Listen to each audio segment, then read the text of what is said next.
Jays today, where you boys always have something to say about the Toronto Blue Jays. I am your host, Nicholas Playalog. And I'm your host, Adam Peddle. And today, guys, we've got 5 free agents that the Toronto Blue Jays should target this offseason. Before we get into it, guys, make sure to drop a like and comment and subscribe to the YouTube channel. And also, use code TODAYJAYS to get a free betting app. It's Betstamp. If you love betting and line shopping, Betstamp is a place to be.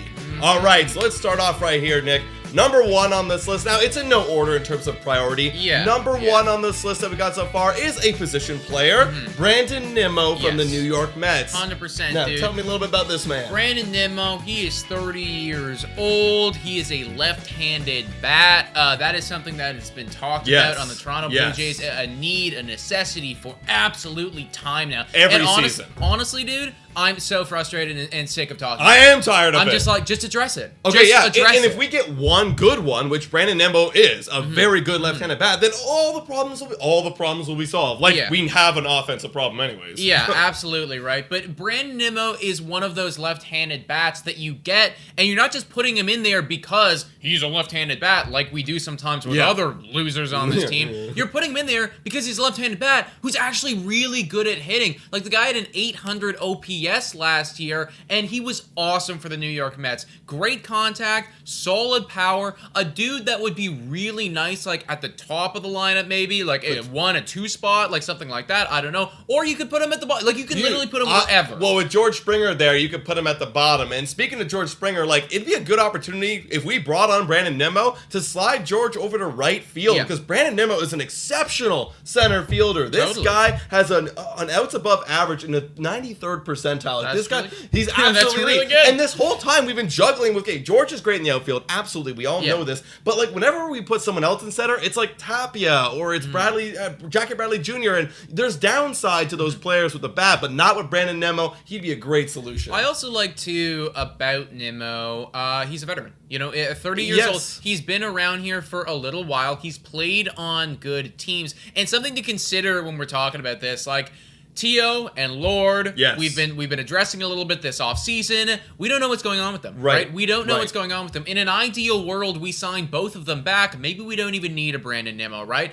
But I don't think that's going to happen. I think that it's possible that even both of them go away. So to hedge your bets, to make sure that we're not scrambling next offseason and our outfield is like Tapia and some other idiot.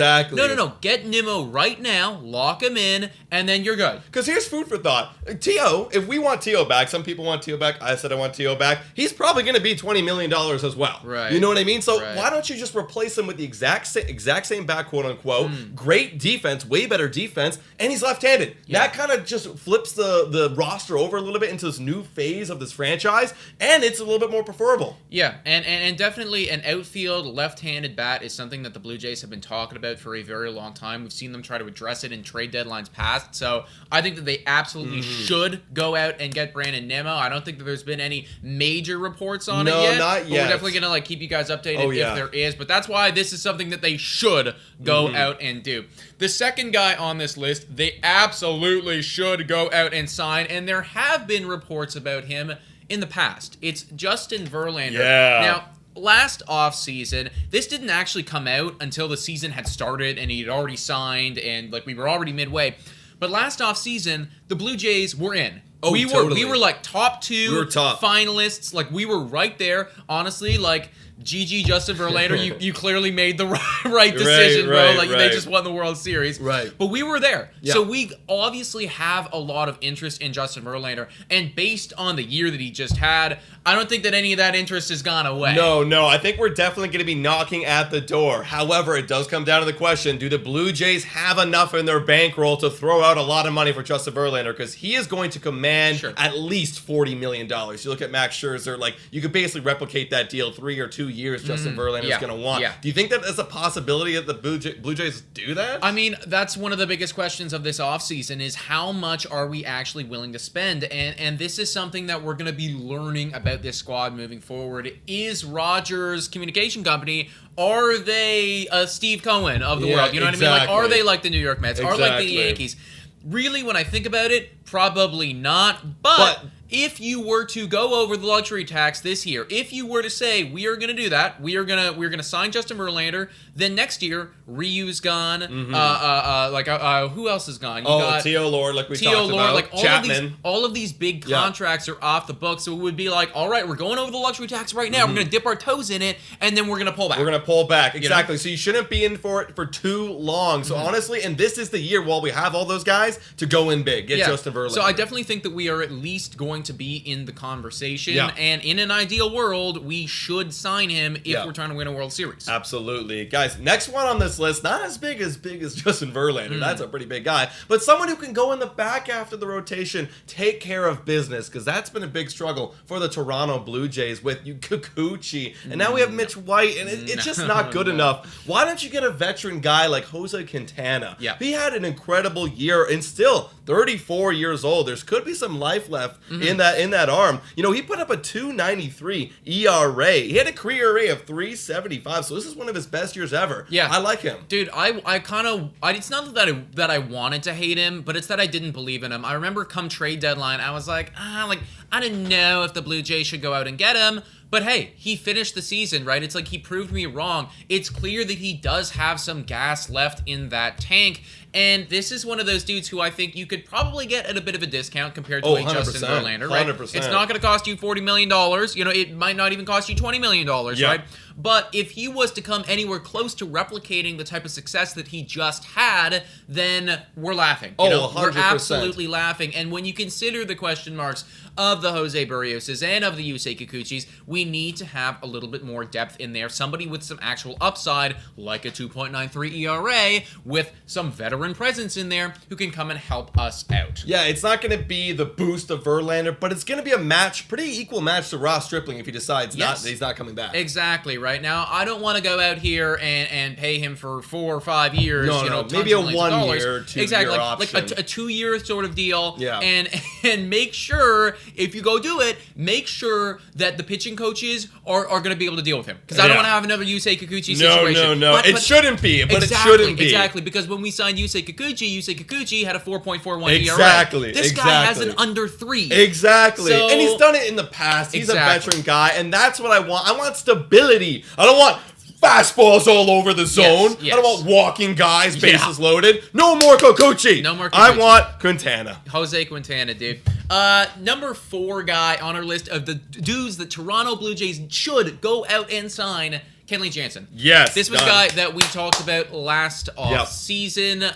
We're still talking about him, right? He was an Atlanta Brave this past year. He was really, really good. And I think that the number that sticks out to me the most about Kenley Jansen is the fact that he is so high in that strikeout percentage. Yeah. And this is something that we've been wanting. I've been reading so many articles, Jays Journal, Sportsnet, MLB, like Blue Jays need a strikeout, swing and miss dude in the bullpen. We don't have it. Kenley Jansen could be that guy. Yeah, and he doesn't have high velo, but the results speak for themselves. You know, 93rd percentile in that K percentage. And look, his ERA isn't as sexy as it was in the past with 3.38, but I can trust him. Yeah. At 35 years old, like, you can trust this guy to go out there and get saves. He had 41 last year. That's great. He had 41 saves. 41 saves. That is a stupid amount of saves. It's incredible. So, you know, you have an option now. You can go Jordan Romano or Kenley Jansen. Yeah. I expect Kenley Jansen to be more of that setup like role, but also step into close if we've been using Romano. And hey, you know what? It's always a good thing to have a backup guy who's been in that role before. You know, God forbid Jordan Romano go down with an injury. 100%. You know, it's like, well, okay, no problem. We got Kenley Jansen just ready to fill in, step up, and it's not even going to blink an eye. Exactly. And another guy, and I think this is our last guy on this list. Yes. Number 5 right here, everybody. 5. Now, this one, I don't know if you guys are going to be 100% familiar with this name. A little bit of an outside. If you watch the World Series, you absolutely would be familiar with this guy. Yeah, for real. It's Rafael Montero on the Houston Astros. Now, this guy, before this year, nobody heard of this man. He was on Seattle, had a 7 ERA. That's disgusting. It was bad. Then he goes over to Houston, and we all know how good Houston's pitching is. Yeah. They fixed the crap out of him. They use him in that 8th inning consistently with a 2.37 ERA and a FIP of 2.64. That's great. This guy's having a blow-up up year, and he's now a free agent. So I'm expecting him to be a lowballed a lot. Maybe be signed to a prove it, can you do it again deal. Kind of like a Jimmy Garcia. I see him a lot like Jimmy. It's like, can you do it again? Yeah. You got some options. Maybe you attach to that deal. Yeah. I like him. What do you think? Yeah, absolutely, right? I think it all comes down to the payday because you're definitely looking at a dude who has been volatile in the past, and you got to factor in Houston's pitching coaches are really good. I don't think Pete Walker is at that caliber, but if he was able to figure something out over there, right? If he learned something about himself and he can translate that to another team, he's only 32, he's still got years left, it's possible that he's just a little bit of a late bloomer, then absolutely. Like, you sign this guy to a one-year deal with maybe like a club option after that, you give him like $8 million a year, you're absolutely laughing. And the fact that it was the 8th inning that he was 8th inning, set up, man. 8th inning on the World Series team, like, that is something that I want. 100%. That is something that I want on this squad because it's like you've been able to do it under the brightest of lights in all aspects. I mean, you were killing it all season long on the best team in baseball. Exactly. You can do it with them. You can absolutely do it with us. 100%. And we love a lot of Houston Astros players, as we've seen in the past. Teo and Springer, Ken Giles. I think this is no different. I think we got to go and get this guy and target him for sure. Yeah, so as you guys can tell by our list, these are guys that we should go out and sign. We did not include the Jacob DeGroms of the world. No. I feel like that's just a given. You know, it's like, of course we should go out and do that. But let's just say, if we were to go out and get every single one of these dudes, that's not going to happen. No. But if we were to do that, then I'm loving our team next year. I'm up there. Like, last year how we were second in the World Series favorite odds? Yeah. I'd confidently put us up there. Second Totally, right? Series It's like two good bullpen guys, two good starting pitching guys, and a position lefty bat. Yeah. That's what we need. And if we didn't trade anybody else, if we still have everybody else that we had on this team, oh my God. Yeah, World Series, here we come. I'm loving it. Guys, please let us know your thoughts in the comments down below about this. Also, please hit the subscribe button. Folks, we are so close to 10,000 subscribers. We really want to get there by the end of the year. We're gonna do like a big 10-hour streamer. I don't know what we're gonna do, but we're gonna party for sure. Like, we want to get to that 5-digit number. So if you haven't already done so, please do it. And guys, $3 a month to become a Patreon. Shout out, thank you to all of our current Patreon members. You guys are absolutely awesome. Thank you so much for watching. And go Jays, go!